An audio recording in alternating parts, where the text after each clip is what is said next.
Hi, I'm Dr. Ernie Ward. You know how veterinarians are always telling you never leave your pet in a parked car? It gets really hot. This is a typical summer's day. So I thought I would put myself in a parked car and let's see just how hot it gets. Come on. Okay, so I'm your pet and I'm now in the car. I've got all four windows cracked down about an inch. So let's start a timer and let's see exactly how hot it gets in here. The thermometer is reading at right about 94 degrees, 95 degrees. So it's pretty hot in here, but we're just getting started. So let's just kind of sit back and see how it feels in here. Okay, I'm at 5 minutes in. It is unbelievably hot in here. We're nearing 100 degrees already, and I can tell you that it is stifling in here. Even with all four windows cracked, there's no breeze at all. It is entirely still in here. It's oppressive. I mean, that's the best word for it. I'm 10 minutes in. I'll tell you, it is almost unbearable. At this point, the temperature is about 106 degrees. So, I mean, it's just getting to the point now where I can barely stand it. There's a breeze outside, and it's very frustrating because I can actually see the trees, the wind blowing, and yet even with all four windows cracked between 1.5 inches and 2 inches, there's absolutely no breeze in this car. So if I were a little dog left out here, maybe I'm barking, I'm very nervous. I can only imagine what the core body temperature must be at this point. As I mentioned, it's 106 in here at 10 minutes in, and I'm beginning to wonder if this was a very bad idea indeed. Okay, I'm at 15 minutes now, and it's about 110 in my car.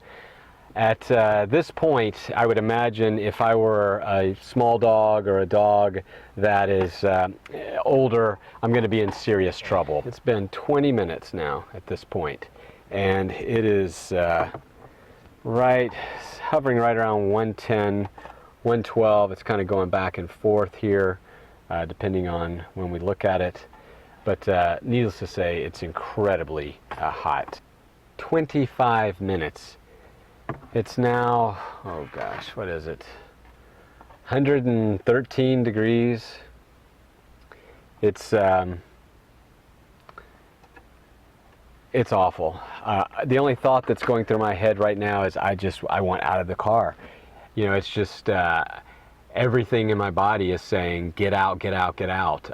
I can just feel rivulets of sweat just careening down my body. I don't know if you can tell, but I mean, I'm fully drenched now. I have sweat just completely cascading down my face and nose, my lips, and I can do that. A dog can't. A dog can't perspire.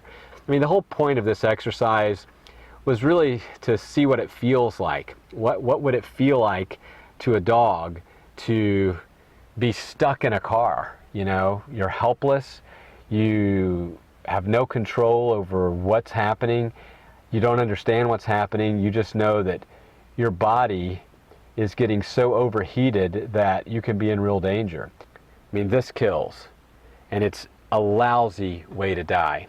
Okay, made it. 30 minutes. 30 minutes in a parked car with the windows cracked. The temperature right now is about 115, 116, really hot. What I really wanted to set out to do was see how it felt to be left in a parked car if I were a dog. And I know what's going on. I'm in control of the situation.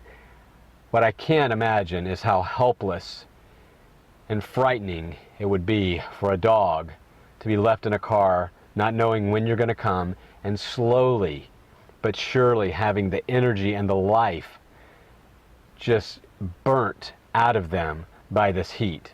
And you can make all the excuses you want. You can say it'll just be for a second. I'm going to leave the windows cracked. It's a breezy day. It's not that hot. But those excuses are meaningless unless you have sat in that car during that same time.